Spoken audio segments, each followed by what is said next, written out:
আজকে ক্লাস 10 জীবন বিজ্ঞানের অসম্পূর্ণ প্রকটতা জিনিসটা বোঝাবো। অসম্পূর্ণ প্রকটতা জিনিসটা কি? আমরা প্রকট জিনিসটা প্রকট প্রচ্ছন্ন জিনিসটা বুঝেছি, যে প্রকট মানে কি, যে বৈশিষ্ট্য প্রকাশ পেয়ে যায়, তাই তো। প্রচ্ছন্ন মানে যেটা প্রকাশ পায় না, তাই তো, হ্যাঁ কি না, হ্যাঁ কি না। যদি প্রকট এসে তাহলে প্রচ্ছন্ন প্রকাশ পায় না, প্রকটটা প্রকাশ পায়, তাই তো। এরকম একটা ব্যতিক্রম জিনিস আছে সন্ধ্যা মালতী। কি জিনিস আছে? সন্ধ্যা মালতী ফুল। সন্ধ্যা মালতী কি ফুল আছে? সন্ধ্যা মালতী ফুলের। কার দেখা যায় এটা বলো? কার দেখা যায়? সন্ধ্যা মালতী ফুলের। সন্ধ্যা মালতী ফুলের। সন্ধ্যা মালতী ফুলের, ঠিক আছে। যেমন এর হচ্ছে দুখানা ফুল নেওয়া যায়। কি হচ্ছে? এই ফুলের দুখানা বৈশিষ্ট্য নেওয়া হয়। কি কি? একটা হচ্ছে লাল ফুল। কি? একটা হচ্ছে লাল ফুল, যেটার হচ্ছে, যেটাকে ধরা হয় কি, বড় হাতের আর, দুটো বড় হাতের আর, তাই তো, হ্যাঁ। আর একটা কি হয়? সাদা। এটা কি নেওয়া হয়? সাদা। কি নেওয়া হয় রে? সাদা। যেটা নেওয়া হয় ছোট হাতের আর। কি এটা নেওয়া হয়? কি ছোট হাতের আর। এখান থেকে কি তৈরি হবে ভাই? এখান থেকে একটা করে গ্যামেট নামবে তো, হ্যাঁ কি না। কি গ্যামেট নামবে এখান থেকে? এটা বড় হাতের আর, এখান থেকে একটা কি গ্যামেট নামবে? একটাই ছোট হাতের আর। কেন? এখানে দুটোই করে, এখানে দুটো এক গ্যামেট, এখানে দুটো এক ছিল, এখানে দুটো এক ছিল, তাই তো, হ্যাঁ কি না। তাহলে এখান থেকে একটা করে গ্যামেট নামবে, হ্যাঁ কি না। এবার এদের মিলন হয়, কি এদের দুটো মিলে কি হবে? বড় হাতের আর ছোট হাতের। বল তাহলে ফুলটা তাহলে কেমন দেখতে হবে? ফুলটা কি কালার হবে? ফুলটা ফুলটা লাল কালার হবে। এখানেই হচ্ছে ভুল। আমরা লাল কিনে জানতাম, ওটা প্রকট বৈশিষ্ট্য, কিন্তু ফুলটা হয়ে যাবে গোলাপি। কি কালার হয়ে যাবে ফুলটা? গোলাপি। কি হয়ে যাবে ফুলটা? গোলাপি। ফুলটা কি হয়ে যাবে রে? গোলাপি।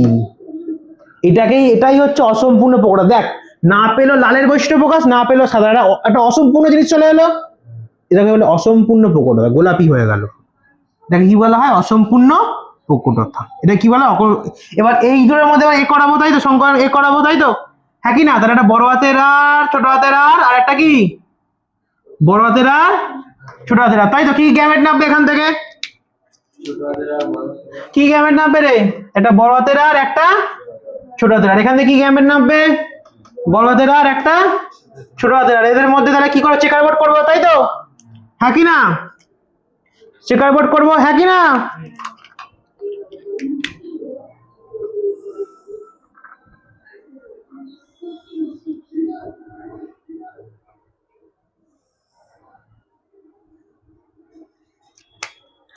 তাহলে এটা কি রাখবো বল?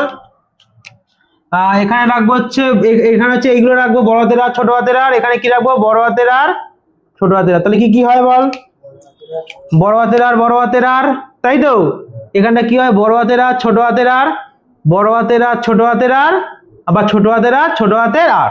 এইবার দেখ, আগে আমরা যখন ওই মটর গাছের যখন করেছিলাম, তখন আমরা ফিনোটাইপ এসে কথা বলছিলাম 3:1, আর জিওটাইপ কথা বলছিলাম 1:2:1। কিন্তু এইখানে কেসটা আলাদা হবে। বল এইটা কি কালারের হবে বল? এইটা লাল হবে। এটা কিন্তু পিওর লাল হবে, তাই তো। এটা কি হবে তাহলে বল? লাল। তাহলে কটা পাবো? একটা পেলাম। কটা পেলাম? একটা। বল এইগুলো তাহলে কি কালার বল? কি কালার?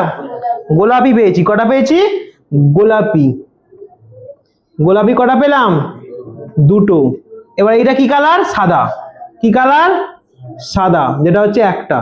তাহলে এটাই তো ফিনোটাইপ রেশিও এর, হ্যাঁ কি না। ফিনোটাইপ রেশিও কিন্তু ওইটা যখন, তখন কি এখানেও লম্বা, এটাও লম্বা, এটাও লম্বা হতো। তাহলে ফিনোটাইপ রেশিও কত? 3:1। হ্যাঁ কি 3:1 হতো ফিনোটাইপ রেশিও। জিনোটাইপটা কি হতো তখন? জিনোটাইপ কি দেখতাম, যে এইখানটা বিশুদ্ধ লম্বা, এই দুটো সংকর লম্বা, তাই দুটো, আবার একটা 1 বেটে, তাই তো, হ্যাঁ কি না। ক্লিয়ার? কিন্তু এইখানে ফিনোটাইপ রেশিও যা, জিনোটাইপ রেশিও তাই, ঠিক আছে। ফিনোটাইপ রেশিও যা। তাহলে ও কি বলে, তাহলে অসম্পূর্ণ প্রকটতাতে ফিনোটাইপ রেশিও জিনোটাইপ রেশিও কেমন হয়? কি লিখবি? সমান। কি হয়?